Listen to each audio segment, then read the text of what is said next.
Welcome here tonight to Chimney Rock Interpretive Association's, better known as CREA, lecture series. Most of you are familiar with Chimney Rock and CREA and what we do out there, so I won't go into that. But this is the CREA lecture series, and it is free, open to the public and all that, but not without cost. So I am going to remind you that we do have our lovely donation box back over there on the counter, okay? And I want to give a good thanks to the Methodist Church again tonight for letting us use the hall here. And also, we got a grant to fund these lectures from LPEA, so a good shout out to them. Okay, and for tonight's lecture, The Peregrines of Chimney Rock, A Fight for Survival. We have the acclaimed wildlife biologist and award-winning author Marcy Cottrell Houle. She will share the gripping and inspiring story behind her groundbreaking research on the area's iconic peregrine falcons. Marcy is a professional wildlife biologist and author of 7 award-winning books. 2 of her books, Wings for My Flight, and that is the one that she's talking about tonight. We do have some copies over there for those that want to buy them. They've been signed by Marcy, and I think they're $30. They're out of print right now, aren't they? I think that, yeah, in between prints. So it might be a collector's item. But anyway, that book, and The Gift of Caring, received the National Christopher Award for books that affirm the highest values of human spirit. Her book, The Prairie Keepers, Secrets of the Zumwalt, was selected by the New York Times as a notable book and best book for Earth Day. She is a contributing opinion writer for the New York Times and LA Times, and written for the Nature Conservancy magazine, Cricket Magazine for Children, Reader's Digest, New York Times, and Smithsonian magazine. Marcy lives with her family, and her husband John is here with us tonight. They live on the Sovies Island in Oregon. All right, so let's welcome Marcy, and we'll have a good talk. Well, I am really delighted to be here. I mean, this was a very important part of my life. And I have to say, 50 years ago, I know that date, maybe, but it's still. Anyway, I'm really happy to be here tonight, back to these old stomping grounds and meeting new friends. And I really want to thank the Chimney Rock Interpretive Association, CREA, and especially Ernie O'Toole, who's become a new dear friend. And I have the privilege tonight of speaking to you about one of my favorite subjects, peregrine falcons, and the experiences I had studying them, which resulted in my book, Wings for My Flight.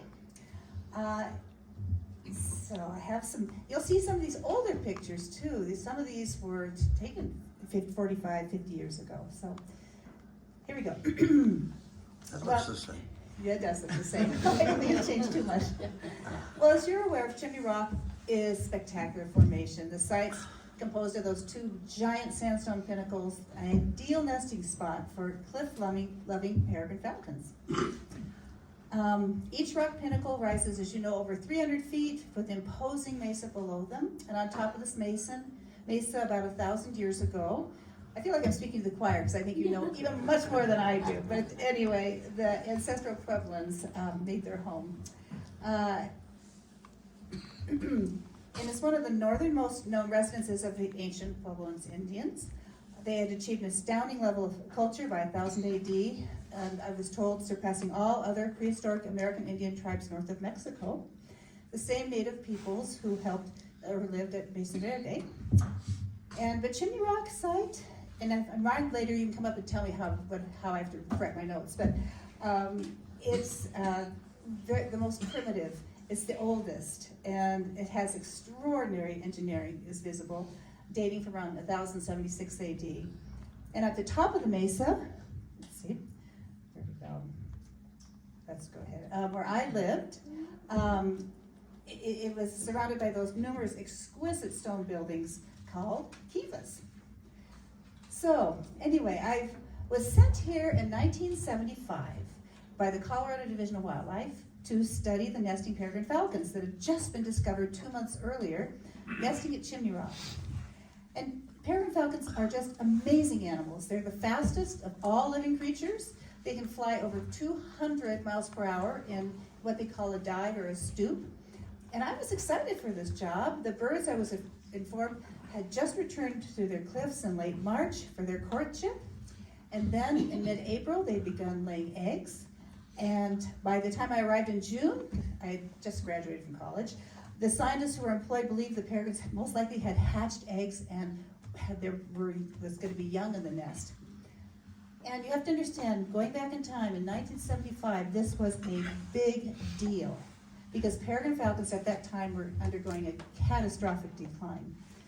Because originally, American peregrine falcons' home range stretched from the Pacific to the Atlantic coast and inhabited every state in the United States. And prior to 1940, there were close to 4,000 pairs in North America. But by 1970, only 500 remained in the continent, and in the lower 48 states, nearly all of them had disappeared. In 1970, there were only 39 nesting pairs of peregrines in the entire 48 states, 39. East of the Mississippi, where once hundreds of wild peregrines had nested, none remained. And in the western United States, there are only a handful of pairs left, 1 or 2 pairs in Oregon, 20 in California. In the Rocky Mountain states, only 11 pairs.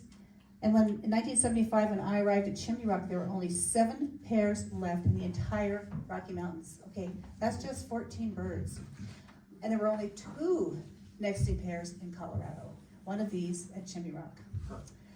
So think of that, only 2 nesting pairs left in our state here, and only 39 pairs in the United States. And it wasn't just America that was experiencing the decline. The same staggering statistics were happening around the world. And by 1973, populations of peregrine falcons had dwindled to nearly nothing in Western Europe.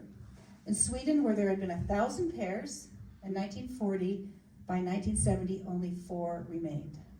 What was going on?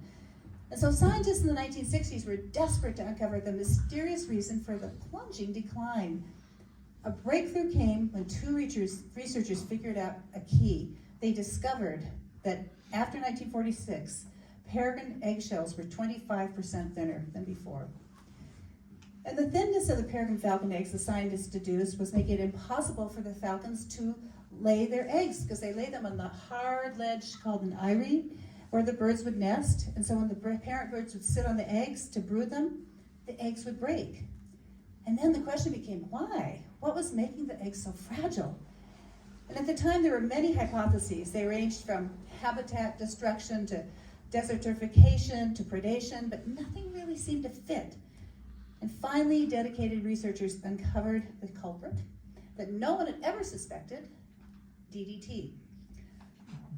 In 1940, after 1940, DDT use had become widespread around the world. It was touted as a miracle pesticide, but one thing no one knew at the time was that the chemical was also highly toxic. And what was actually happening was this. In a quiet but very lethal fashion, very poisonous substance was working its way up what we call the food chain. Because the small birds would ingest the insects that were fed laced with DDT. And then the larger birds, like the peregrine falcons, at the top of the food chain, when they fed on the smaller birds, were inadvertently concentrating larger and larger doses of pesticides in their own system. And it had dangerous side effects people didn't realize. Because at the higher concentrations, DDT lowered the blood level of estrogen in peregrine falcons and inhibited the production of calcium in their bodies. And when it reached a certain threshold, the bird's eggs began decreasing in thickness and began to break. But even worse, it did more than that. It made the birds' nervous systems go haywire. Peregrine falcons began refusing to incubate their young, and even worse, some started even eating their own eggs. So DDT affected other birds we know now too, pelicans, ospreys, eagles, and all of these species were going through dramatic declines. And after the discovery of how dangerous DDT was and how it was responsible for the destruction of an entire species, it was finally banned for use in the United States in 1972. And then in 1973 came the landmark piece of legislation, the Endangered Species Act. And with one stroke of the pen, the future changed for many of the Earth's imperiled species. It was passed, listen to this, by near unanimous bipartisan in Congress, okay? Whoa. Yes. And so here we have a picture of Richard Nixon signing the Endangered Species Act in December 28, 1973. I can't believe it was just 2 years after that I came here. Anyway, the act did several things immediately. Each step was critical. It mandated the formation and funding of what was called recovery plans for endangered species, bringing together teams of the best minds, the best scientists to design strategy to try to avert extinction. And critically important, it also called for protecting something called critical habitat, which is the natural landscape surrounding the breeding and the feeding and the resting sites of the endangered species. And in other words, it meant that federal agencies, like the U.S. Forest Service, were required to protect endangered species' critical habitat and to try to ensure that any action they funded did not threaten the existence of an endangered species. So anyway, that's where I was sent here in 1975 at Chimney Rock. Chimney Rock is situated, as you know, on Forest Service land. And as I mentioned, peregrine falcons, which had been designated an endangered species in 1970, had recently been discovered nesting on Companion Rock.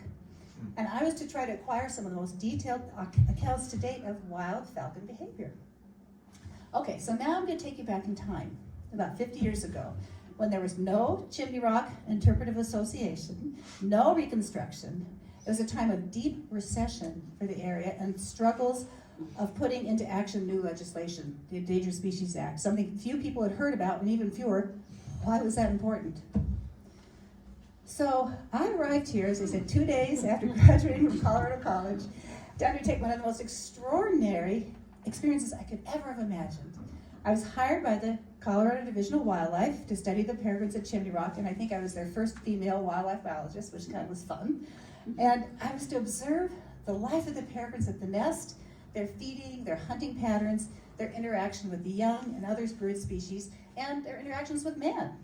And from these data, the scientists hoped to document their habitat requirements and produce recommendations to aid in management. And I also had a partner, Ann Potter.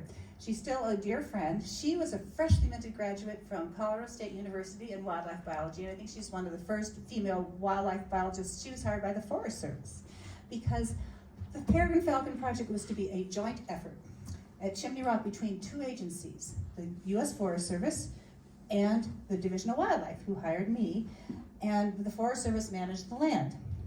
But all through that time, though, in everyone's mind, the question was, had these interventions come too late? And I have to throw in one picture here. This is my husband, John, whom we met 50 years ago.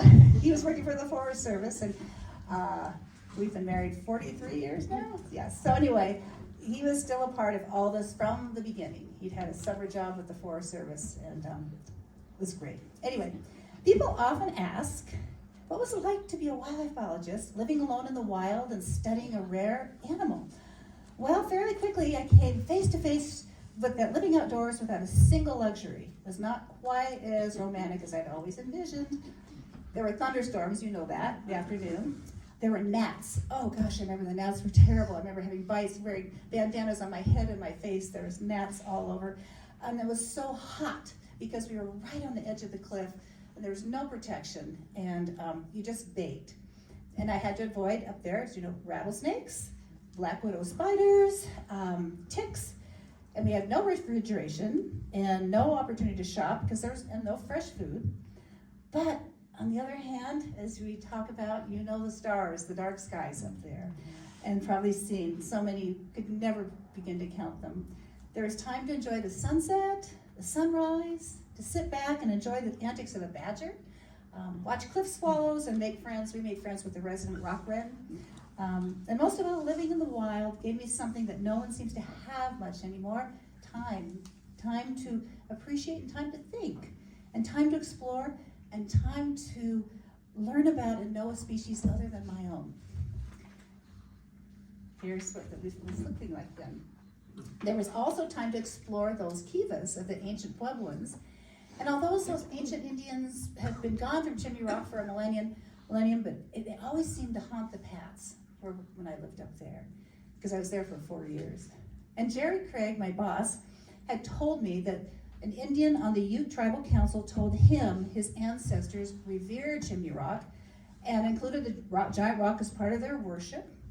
And hearing that, somehow I knew that these old native peoples would have hated to see the demise of peregrines as much as I did.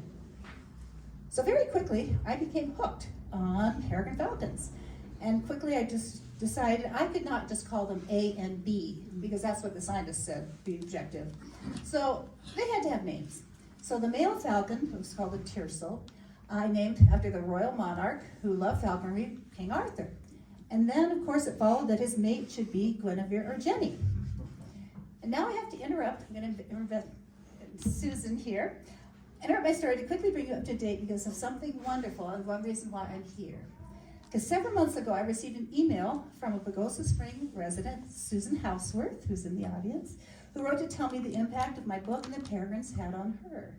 She lives in downtown Pagosa, and she recently redid her home beautifully, and sadly had to remove a beloved Douglas fir tree that was cut down. At the last minute, as a tree cutter was doing the work, she asked him to keep the trunk intact, and she hired a local artist, Chad Haspels, to create something beautiful. He'd red wings for my flight, and then he gave it to Susan, and they carved Arthur and Jenny to remind people how fortunate we are to have peregrine falcons at Chimney Rock. All right, so I thought that was awesome. So that made me think, yay! All right. Okay, now we're going to go Corner of Lewis and First. corner of Lewis and Yeah, First. corner from the museum. Okay. Lewis and First. Just down the road. Well, from the start, I was astonished at how close the bond was between Arthur and Jenny, because peregrines mate for life, and they share a very well-orchestrated division of labor. They take turns in guarding the eyrie, hunting for food, bringing meals back to the young, and after only a week on the job, I thought this was a perfectly delightful way to spend the next 5 months, watching these amazing birds. That is, until I learned there was a lot more to it than anyone had told me. Somehow my employers had failed to mention that there are other things going on at Chimney Rock at that time that might hugely impact everything else. And it wasn't too long before I came to the realization that my job was not going to go as smoothly as I had thought.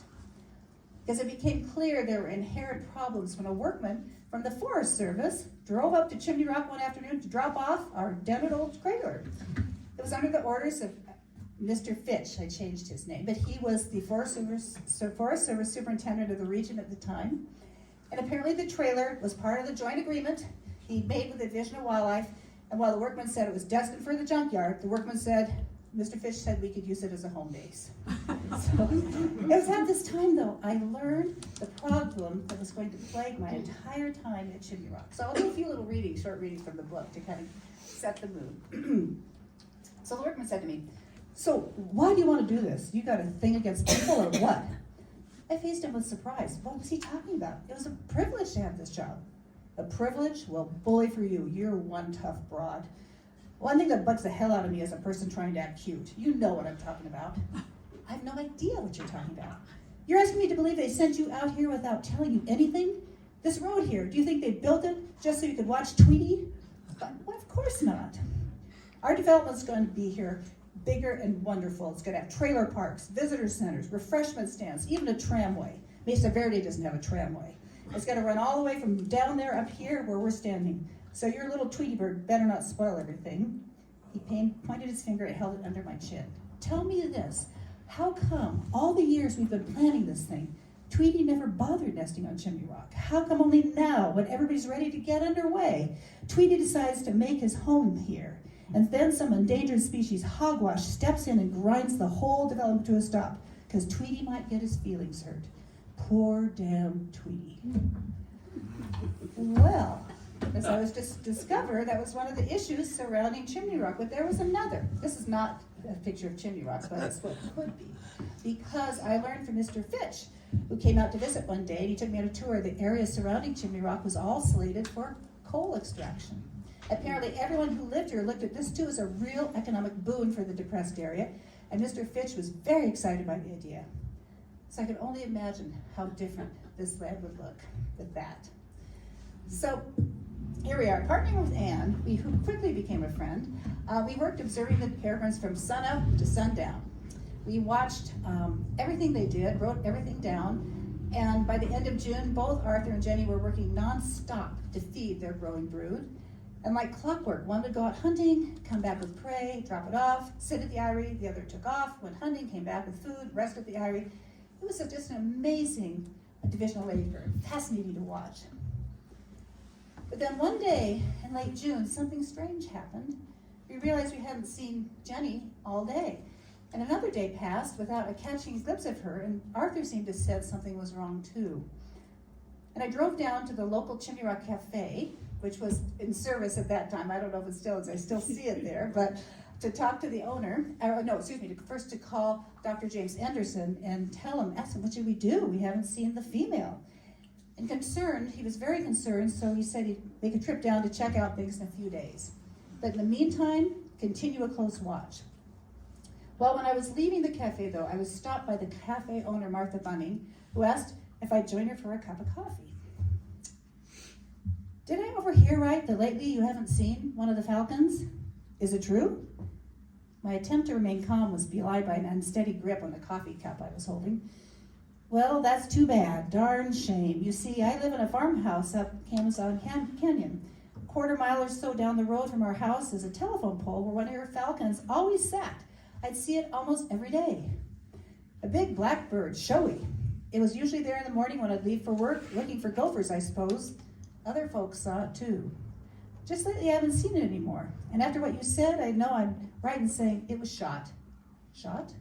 Yep, somebody killed it. Too many people knew it was there, and then of course the feathers. What do you mean? I asked nervously. Long ones, the feathers were scattered all around the base of the pole one morning. Funny thing though, I thought of picking them up. Should have done it. I could kick myself now. When I got home that night, they were gone. The place had been gone over clean. I found myself growing rigid. What day did you think you saw those feathers? Think? I saw them plain as day, and I've never seen the bird again since. Tuesday, it was Tuesday the 29th. I gritted my teeth. That date was right. Those yahoos around here can't ever leave well enough alone, said Martha. She reached out and put a hand on my shoulder. Well, cheer up. Don't feel so bad. Look on the bright side. There's always a bright side, though just now I can't think of what it is. So, that news was devastating. Remember, there were only 7 nesting pairs left in the entire Rocky Mountains, only 2 in Colorado.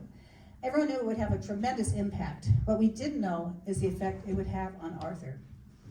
And from what I experienced at Chimney Rock, it's been validated later that an animal, even a mere bird, has the ability to suffer complex feelings such as disorientation, grief, and loneliness at the death of a mate. After he realized Jenny was never coming back, his behavior changed. For 2 days, he had refused to leave Chimney Rock. He didn't hunt, he didn't eat, and I knew if he continued this behavior and refused to feed the nestlings, they would have no chance of survival. But then, on the 5th day after Jenny had been shot, something seemed to come over that bird, come over Arthur. It was like something clicked in, as if his babies were to survive, he'd have to take the role of both mother and father. And a new vitality empowered everything about him, a new determination and purpose. With perseverance such as I'd never seen before or since, in any animal, Arthur began hunting and providing. And for the next 2 weeks, Arthur, a single bird, became as 3. He never stopped to rest, to preen his feathers and doze like he used to in the hot sun, and he didn't let up till long after his nestlings had fledged. And when Dr. Anderson was climbing the cliff then, he came down and confirmed the worst. He retrieved 3 dead, decomposing nestlings. Only 2 were left alive. And then the scientists dropped the bombshell. Only 1 other nest besides ours had been successful in the entire Rocky Mountains. That meant these 2 remaining babies were incredibly important to protect. And then as Dr. Anderson and Jerry Craig told us something else, they admitted they were worried about trouble. Some of the few peregrines that remained worldwide were being stolen from their nests. They were worth a lot of money, tens of thousands of dollars on the black market. People came down in helicopters to steal them. So they gave us a police radio, which to contact local officers to ask for immediate help should a problem arise. Well, that didn't make Anna and me feel that much better. I would never tell my parents. So anyway, the second week in July, things did begin to look up a bit. That was when Anne and I caught sight of the two young peregrines for the first time. They were 6 weeks old, very healthy, and two males. And from the start, they were inseparable. And at this age, they were on the verge of fledging at any minute, but to our eyes seemed terrible cowards. And we named them Bold Leopold, who was definitely the more courageous of the pair, and Albert, who was his shadow. The nestlings since spent most of their times jumping up and down, looking over the cliff, never daring to fly off. And who would with a 360-foot drop below you, why would you want to jump off? And I often worried a little about Albert. He did everything, it seemed, well, a bit differently. He liked to beak wrestle. He liked to play leapfrog and to eat, but he really didn't want to fly for a long time, and he couldn't figure out that someday he would need to learn to feed himself. Well, for you a quick little story about poor little Albert, funny little Albert. But Albert had flair when it came to doing things his own way, not the typical peregrine way. He was an adventurer, not in the same fashion as his brother, who was now starting to fly. Rather, he was a connoisseur of the homely things. He explored rocks. He took pleasure in tasting bushes now and then. He was continually curious about other species than his own. He made friends with a young kestrel and formed a relationship as well with a young Swainson's hawk. And he'd fly out to greet them when he passed by. No, and right here, there was one time when he was little learning to fly and flew right on the rock where we were. And it was just like, oh my gosh, he stared at us and we stared at him. And Arthur came home. He came home, and did he ever give it to that bird? He knocked Albert right off the cliff, screeched him all the way back. He never came that close again. But anyway, at this time, Albert was trying to figure out if he's going to eat. He was hungry. He had to make a kill, but he still preferred playing with prey species, not hunting them. But in August one day, this changed. He was trying attempting his first kill. This was a great leap in development and should have been noteworthy, except for one small thing. Albert had set his culinary sights on a bug, a big bug. And it's true that other birds of prey, well, they're bug eaters. Red-tailed hawks have been known to eat grasshoppers. Swainson's hawks love insects and mice. But peregrines? No, that'd be demeaning for a peregrine falcon. But Albert didn't realize this, and the large bug, which through my binoculars looked to be a big dragonfly, thoroughly captivated him. It flew about entrancingly from one side of Albert's beak to the other, and though he tried earnestly, he could not catch it. He pounced after the bug, but the job was too much for him. And after this attempt, he gave up the pursuit of bugs. And the following day, he practiced again, learning to fly, which was a much wiser choice than hunting bugs. Yeah, there's a lot of stories of these two young birds. We got to living with them. They were just delightful. And about this time, it's not moving. Here, I'll just do it by hand. There we go. About this time, near the end of August, Mr. Fitch was eager to open up Chimney Rock to tourists. He wanted to try a few test runs, he said. And to do this, he needed to prepare the site a little better. And he hired a contractor and a crew for a couple of weeks to enlarge the parking area for the first time, to widen the trails to the ruins up to where Anne and I had where we stayed on our lookout. What was hard was that the workers despised the Falcons. The lead contractor only further incited them, putting the blame on every bad thing that happened in the county and the recession on the birds. And when Arthur flew over them, was, defending his territory, and one workman shook his hammer at him and accidentally dropped it over the cliff. Well, that did it.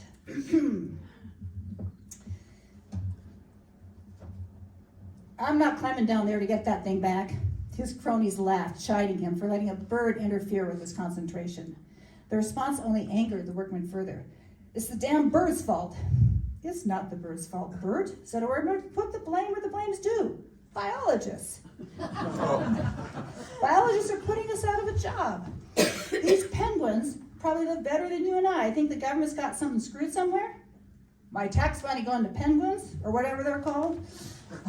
From out of the corner of my eye, I saw the crew leader pushing his way to the front of the fracas, smiling to himself with a satisfied expression like he was about to enjoy a full and luscious meal. He put his hands on the workman's shoulder. "What's going on here, fellas?" Hank was pouring out some crap, but my money pays this dame to watch penguins. But it does, Bert. That's this girl's job. Well, if that's true, then all I can say, they better taste good. That bird's close enough for me to get a good shot. Can't do that, the contractor said. That lady biologist will report you and the government will lock you away. Well, then let it try. I have no use for a government that says a nest of penguins is more important than I am. What will you do now, Bert, said the contractor, now that the job's over? How are you going to put food on the table? I heard that a lot. I'll wring a penguin's neck, by golly, wrap it round and round like a chicken bound for the dining table. Not penguins, Bert. You're putting the blame in the wrong place. He gave me a pointed look. The workman followed his eyes. Ah, she's just a kid. Kid? Said the contractor, appraising me. She's a lady biologist. She knows exactly what she's doing. And she's got one hell of a good setup at your and my expense. Well, at this point, I had enough. And so I thought, well, I've got to say something. So I said, look, I'm sorry you feel the way you do, but I work hard too. And the peregrines, I was so flustered, deserve to be here too, to exist as much as you and I do. They serve a purpose.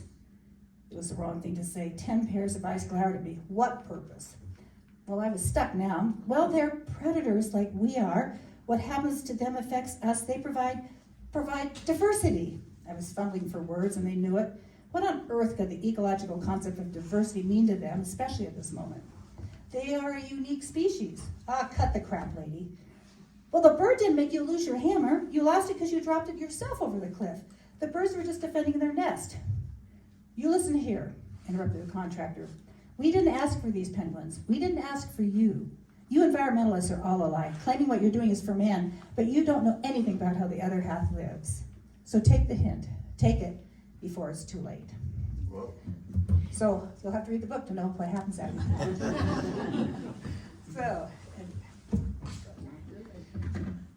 So the debate is still going on today. And at this point, things look really bleak for the future of the Falcons, for the future of Chimney Rock, to be frank, for my own professional future as a wildlife biologist.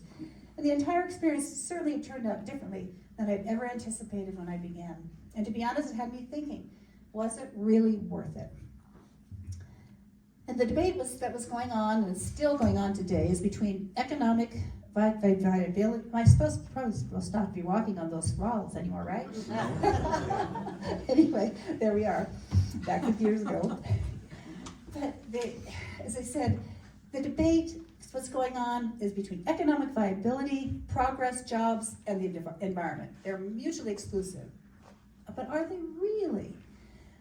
So that was one reason I felt compelled to write this book. It was to bring readers here to this point in their thinking, to wrestle with this very issue. Because through my experience of Chimney Rock, I'd lived through both sides. I'd seen both sides. And after lots of pondering these issues in the 4 years I worked at Chimney Rock, I came to some conclusions that I still keep today. And I believe they're still important because, as we know right now, the Endangered Species Act is currently under attack and by many politicians who want to dilute it or completely dismantle it. It's a great impediment to progress.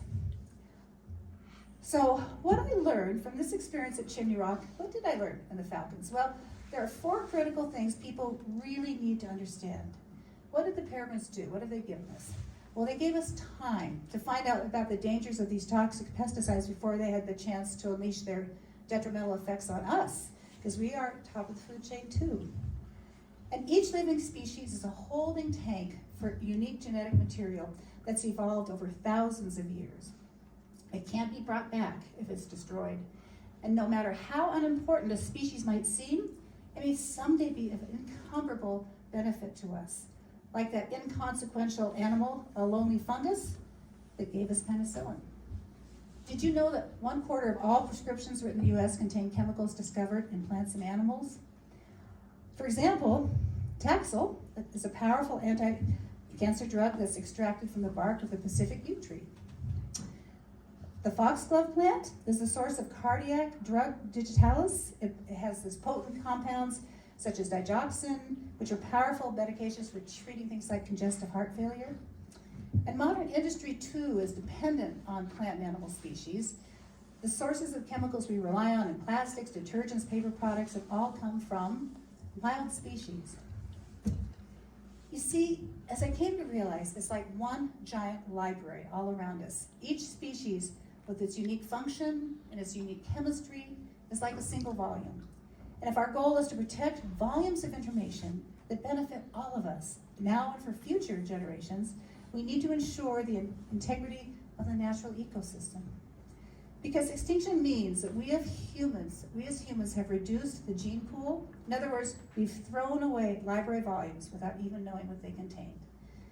And on a personal level, I learned something else. Arthur and Jenny and bold Leopold and Albert were what gave the land its life. They were a part of Chimney Rock. And if you've been up there and seen them, you realize they are a part of Chimney Rock. And as one longtime scientist told me, the land, the cliffs, and the sky can never again mean quite the same thing for one who has witnessed a peregrine falcon in flight.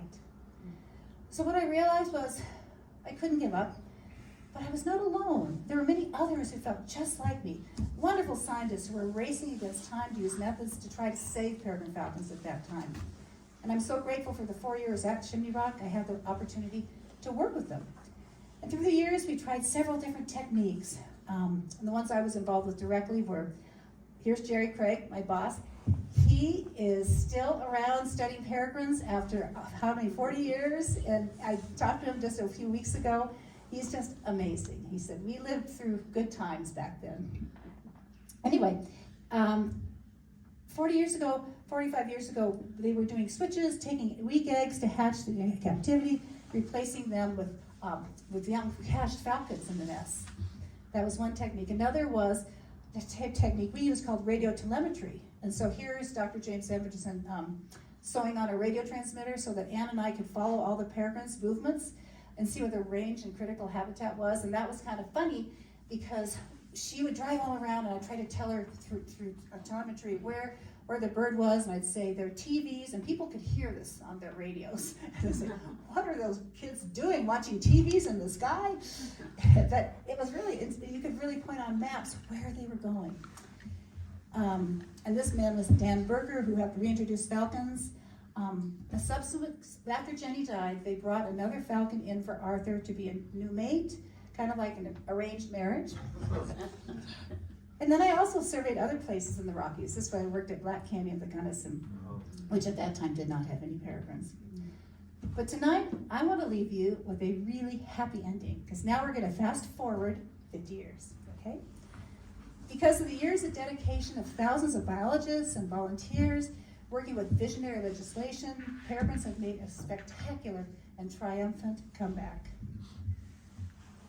Remember in 1975, there were only 2 nesting pairs in Colorado? Today, in 2024, there are 180 pairs. In 50 years, from 2 to 180. And remember, in 1970, only 39 pairs left the United States. Today, there are over 2,000. In 50 years, from 39 to 2,000. The survival of the peregrine falcon, I believe, marks the most dramatic success of the Endangered Species Act. Peregrines were declassified as an endangered species in 1999. But there's more, and I'm happy, the happy ending's about Chimney Rock itself, and that includes you. Because over the past decades, people never gave up trying to save Chimney Rock. At the same time, from coal extraction, and in 1998, the Chimney Rock Interpretive Association, that's you, was established to protect and interpret the resources of Chimney Rock. And then in 2004, CREA officially began operating as a nonprofit to protect the site.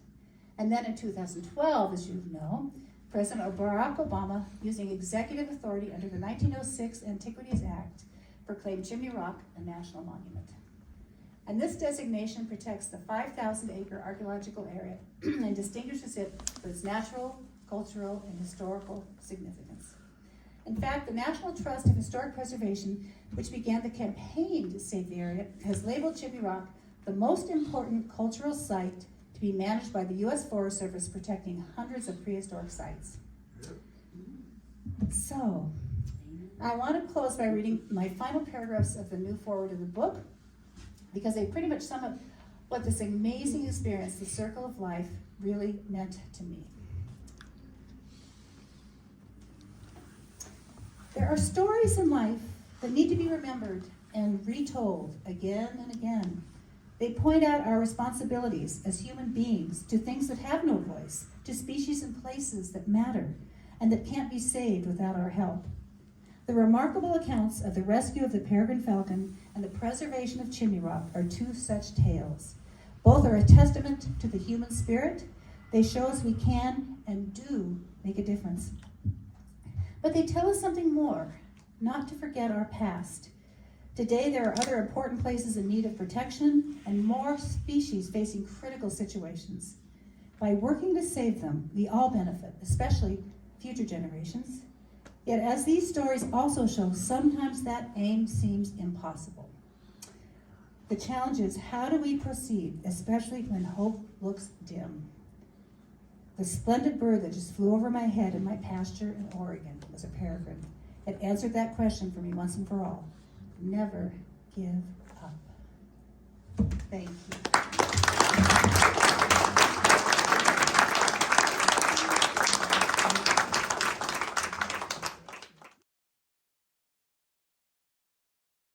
Yeah, Marcy, in what, you were there 5 years, you said? 4. 4 years.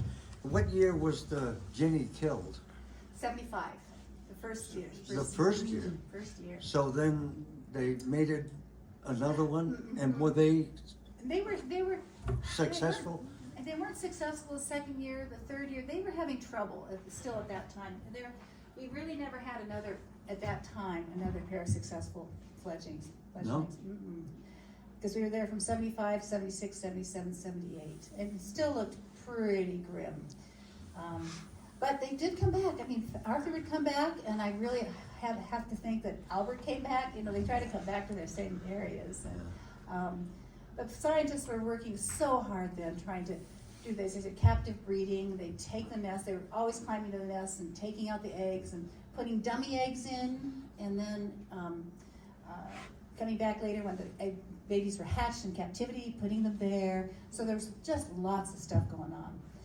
And so it's just interesting to think, was that really 50 years ago? But it really it was. Well, yes, I want to add for you, I'm not sure you know, but I've been there 10 years, and there's been a pair there pretty much every year. And this year, I think they fledged 3. Oh, And that's, how many? So three pledged. Yeah. that's such wonderful news, really. And I think we are living through kind of discouraging, dark times right now. And so to hold on to that those were dark times 50 years ago for here and for the birds. And we just kept plugging away. And really, this was very, very wonderful. How Yes. welcoming was Pagosa back in 72 To biologists. You know, they were not welcoming at first. I remember going into the Forest Service and people always saying, just put them in a zoo. You know, we were absolutely just hated. But over time, I'll tell the rest of the story. We got, lived up on the rocks, and one night, luckily, Ann and I were in town typing up some notes at the office. Someone came up there, destroyed the trailer, broke all the windows, broke all our equipment, stole all our pictures, ransacked everything, and just ruined everything. And so it's like, oh my gosh, we came back, and it was dark. I remember going in the trailer saying, well, it feels like glass all over it. Well, they destroyed it all. And luckily we had our notes with us. So we were very much, but you know what happened after that was that the people in the community of Pagosa, you know, they may not have liked what we were doing, but they didn't like the idea of 2 young girls being those. And they had to get the FBI involved because they stole the police radio. And so I remember having to be fingerprinted and all that kind of stuff. They never caught who did it, but who knows? The workmen had just been up there. You don't know. But I think we started going to a local church here sometimes, and the people really came around. I think they gave us some blankets. They were really nice, and I think things kind of started turning then, because they felt sorry for these two, helpless girls, that were, could have been physically really hurt, but we weren't. So it was quite a story, but it did turn out over the years, as we've seen, what a success story. And I think when you're that young, these things happen, you think, wow, now if my children were doing this, I'd be frantic. But You were very brave. yeah, it was part of the adventure. More questions? Yes. Yeah, I was a student at UC Santa Cruz from 1980 to 1984, and I got to tour the captive breeding program there at that time, and it included the Peregrine Falcons too. Did you ever have any involvement with that particular program? Or? No, after the 4 years here, I decided I better go back to grad school. And so then I ended up studying hawks and in prairies in northeastern Oregon, and so my work shift, so I have other books on that, and there's still neat programs going on today. So, but I really kind of left peregrines and studied another set of birds. But I was always involved, or always trying to keep involved, and seeing what was happening. And those same scientists that I was showing pictures of, they stayed involved the whole long, people stuck it out and really cared. And so if Jerry Craig happens to see this video, say thank you, Jerry. In the book, I gave him a false name. I think I named him Barry Lane. I was doing name. I said, sorry, I'm sorry I gave you that name. I didn't want to. Yes. Do you have a sense where they were migrating to, where Arthur went in the off season? I'm not sure. We never really knew because we didn't have that kind of telemetry at that time. Okay. So there was so much they didn't know, so much. So it was just, they probably know more now, and I'm sure they do, but that telemetry. Just want to add too, I was up at the Peregrine Center in Boise. Yeah. Have you been there? No. You go there. But I was talking, we were having a tour there, and I said, and these birds can fly up to they've been clocked up to 240 miles an hour, and she said, right away, 242. Yes. When you came back, did your partner in crime come back with you those other years, or were you by Anne? yourself? No, Anne came back all 4 years. What we would do, we'd be here like from April through September, October, and then we'd have to go home and find another little job and then come back. And John did too, because you worked for the Forest Service, you were going to school in engineering, so we had a community here, and we knew all the people in the Forest Service, they were great people, really they were. It was just, I had to understand that, really it was a terrible time of recession. And they kept saying we put $1 million in to build this road for nothing, and so you can kind of see even today how people feel like, what's the government doing when we need jobs? People would say, how is this more important than putting food on my table? And then what could I say? It's like, so it was hard, and I think good in the same, seeing both sides and say, bring us all to that, to have some kind of communication. I think is really, really important somehow. The road you're talking about is the one up to the Yeah. top. Yes. Is there any relationship into the work you've done or the mascot for Air Force, or have you ever worked with those people? I haven't worked with them, but I know Jerry, Dr. Anderson and those people did work with them. Falcons and Falcons. Because they have people hired to take care of their falcons, don't they? And it's interesting how falconry, the people who were the original scientists and got so involved were falconers. They really, and I came to understand that was, I'm not a falconer, but I just love them because they're a cool bird. But that really drew a lot of people into working, trying to save the falcons. They also made the thought of them being stolen, and so that was, which no helicopter did come, by the way. So have you been up to Chimney Rock? No, Ernie's gonna take us Friday. Yes, I haven't seen, I can't wait to see all that you've done. And, It's different. yeah. No, really, you've done, it's just heartening for me to know what wonderful care you're giving this place that, was real formative in my early years as a biologist and what I wanted to do with my life. My dad was a doctor, my grandfather was a doctor, they were all sure I was gonna be a doctor, and then I became a wildlife biologist studying falcons. I was like, what's she doing? But went on from there. In the book, you talk about the dance at the Grange where you and John Oh. had your first glimpse. Where was that? Where did we I don't dance? remember a Grange being here. It was, Bob, there was a there community Grange center. here? A community center, like a Community center, I believe. 50 years ago. I can't remember where it was, but it was somewhere on there. this back street. Uh-huh. There was some. How'd you end up hooking John then? I'll go to the bar. No, it's a long, crazy story, but just the short version is, Anne, the girls, there was the guard station, which I think is now a workstation, and the boys from the Forest Service lived in one trailer, and the girls from the Forest Service lived in the other. Of course, we lived on Chimney Rock, but we'd come down because Anne had friends who were, some girls working for the Forest Service, and I think that's where, one day I was, still remember, June 8th, 1975, I was up on a hill behind that, knowing I want to be a writer, writing this flowery, horrible stuff, about the plants. And in the meantime, I guess the boys had come up to the girls' trailer, and John was sitting on a step. And I thought, I better go inside, and I walked and tripped over him. That's how we met. He said he knew right away. Was that before or after the chin? Oh, that was before. No, I think it was the second year when I had the chin injury. I was always getting injured.